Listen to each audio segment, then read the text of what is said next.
तो हेलो बच्चों, study centre 95 में आपका स्वागत है। बच्चों आज हम लोग 11th क्लास ज्योग्राफी का क्वेश्चन देखने वाले हैं। ठीक है, 11th क्लास जैक बोर्ड 2026 का जो आपका एग्जाम होने वाला है उसका ज्योग्राफी का क्वेश्चन देखने वाले हैं, जो बहुत इंपॉर्टेंट क्वेश्चन है हमारे प्यारे बच्चों। टोटल जो क्वेश्चन है वो 40 क्वेश्चन है, बहुत इंपॉर्टेंट क्वेश्चन है।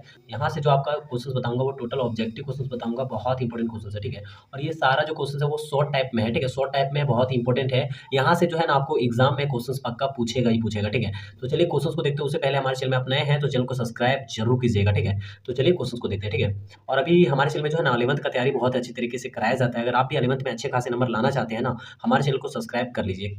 क्योंकि देखिए अभी जो है ना बहुत ऐसे स्टूडेंट हैं जो हमारे चैनल के माध्यम से तैयारी कर रहे हैं, और आप अगर न्यू है तो हमारे चैनल को सब्सक्राइब कर लो ताकि आप भी अच्छे खासे नंबर ला सकेंगे। ठीक है, तो चलिए देखते हैं क्वेश्चन को। ज्योग्राफी का टोटल 40 क्वेश्चन है। ठीक है, बहुत ही इंपॉर्टेंट क्वेश्चन है, और ये सारा जो है ना वो शॉर्ट टाइप में है। ठीक है, आप क्वेश्चन को अच्छे तरीके से समझिएगा। ठीक है, तो चलिए देखते हैं। क्वेश्चन नंबर 1 में बताया गया है कि किस निम्नलिखित में से किस लक्षण को भौतिक लक्षण कहा जा सकता है। ठीक है, देखिए यहाँ पे जो है ना हम लोगों ने आंसर भी लिख दिया। ठीक है, तो इसका जो आंसर हो जाएगा वो जाएगा मैदान। ठीक है, भौतिक लक्षण किसे कहा जाता है तो मैदान, ऑप्शन नंबर बी इसका आंसर हो जाएगा। तो नेक्स्ट क्वेश्चन चलते हैं।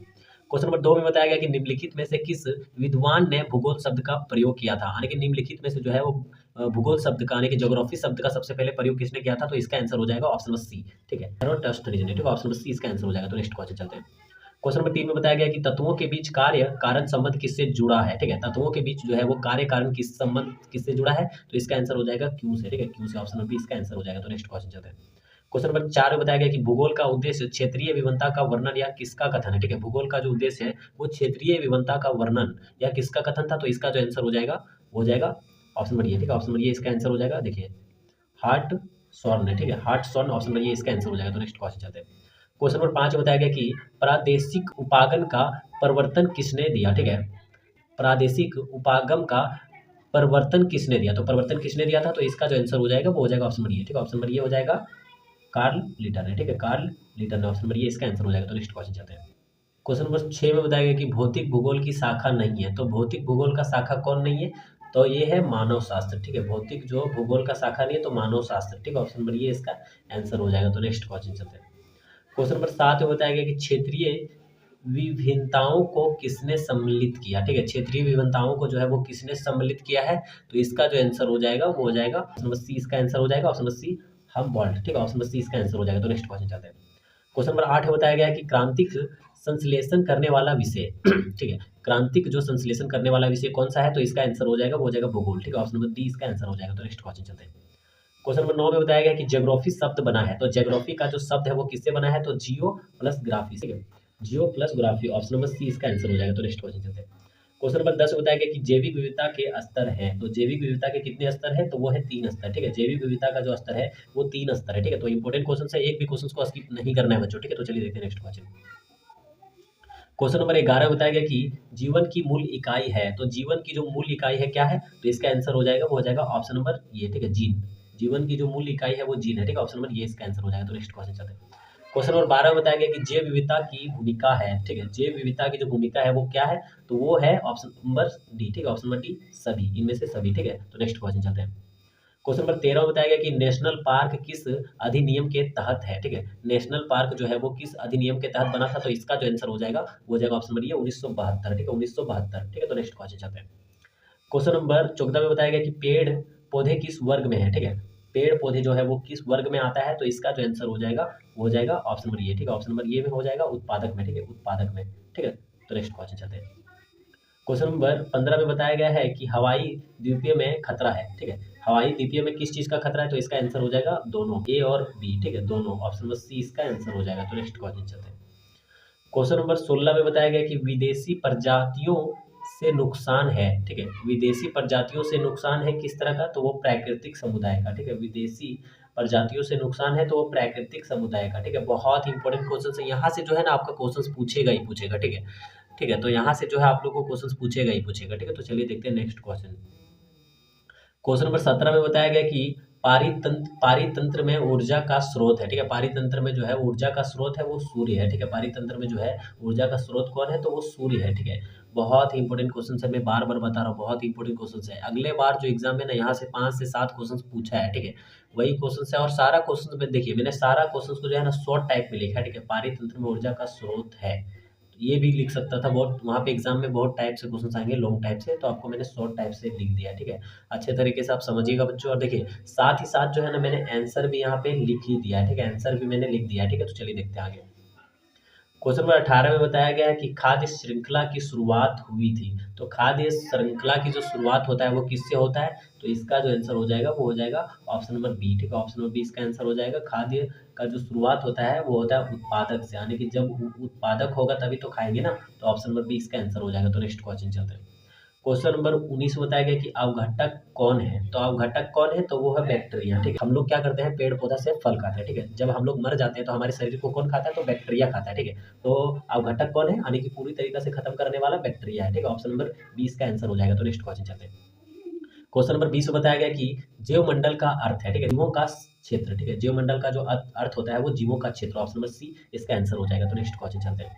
क्वेश्चन नंबर 21 में बताया गया है कि पृथ्वी का सबसे बड़ा महासागर है। तो पृथ्वी का जो सबसे बड़ा महासागर है वो प्रशांत महासागर है, ठीक है। ऑप्शन नंबर सी इसका आंसर हो जाएगा। तो नेक्स्ट क्वेश्चन चलते हैं। क्वेश्चन नंबर 22 में बताया गया कि सबसे छोटा महासागर, तो सबसे छोटा महासागर जो है वो आर्कटिक है, ठीक है, आर्कटिक, ठीक है, आर्कटिक। ऑप्शन नंबर ये इसका आंसर हो जाएगा। तो नेक्स्ट क्वेश्चन चलते हैं। क्वेश्चन नंबर 23 में बताया गया कि लवणता की इकाई है। तो लवणता की जो इकाई है वो पीपीटी है, ठीक है, पीपीटी। ऑप्शन नंबर ये इसका आंसर हो जाएगा। तो नेक्स्ट क्वेश्चन चलते हैं। क्वेश्चन नंबर 24 में बताया गया कि समुद्री जल का औसत लवणता है, ठीक है, यानी कि जो समुद्री जल का जो है ना औसत लवणता कितना होता है, लवण कितना होता है, तो वो होता है 35, ठीक है। ऑप्शन नंबर बी इसका आंसर हो जाएगा। तो नेक्स्ट क्वेश्चन चलते हैं। क्वेश्चन नंबर 25 बताया गया कि सबसे अधिक लवणता होता है। तो यानी कि सबसे अधिक लवणता जो होता है वो किस में होता है? तो इसका जो आंसर हो जाएगा वो हो जाएगा ऑप्शन नंबर बी, लाल सागर में, ठीक है, लाल सागर में। यानी कि लाल सागर का जो पानी है ना बहुत ही ज्यादा खारा है, ठीक है। तो ऑप्शन नंबर 20 का आंसर हो जाएगा। तो नेक्स्ट क्वेश्चन चलते हैं। क्वेश्चन नंबर 26 में बताया गया कि महासागरीय ताप का स्रोत है। तो महासागरीय ताप का जो स्रोत है वो सूर्य है, ठीक है। क्या है? तो वो सूर्य है, ठीक है। ऑप्शन नंबर 20 का आंसर हो जाएगा। तो नेक्स्ट क्वेश्चन चलते हैं।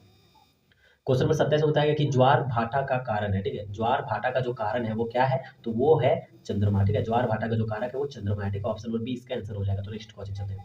क्वेश्चन नंबर 28 में बताया गया कि समुद्री धाराओं का कारण है, ठीक है। समुद्री धाराओं का जो कारण है वो क्या है? तो इसका आंसर हो जाएगा वो हो जाएगा ऑप्शन नंबर डी, सभी, ठीक है। समुद्री धाराओं का यानी कि समुद्र में जो धारा चलता है, लहर चलती है, वो किससे चलता है? तो सभी से, जैसे कि पवन से, तापमान से और लवणता से, ठीक है। ऑप्शन नंबर बी इसका आंसर हो जाएगा सभी। तो नेक्स्ट क्वेश्चन चलते हैं। क्वेश्चन नंबर 29 में बताया गया कि ठंडी जलधारा है, ठीक है। ठंडी जलधारा है तो किसमें है? तो इसका आंसर हो जाएगा हम्बोल्ट, ठीक है, हम्बोल्ट।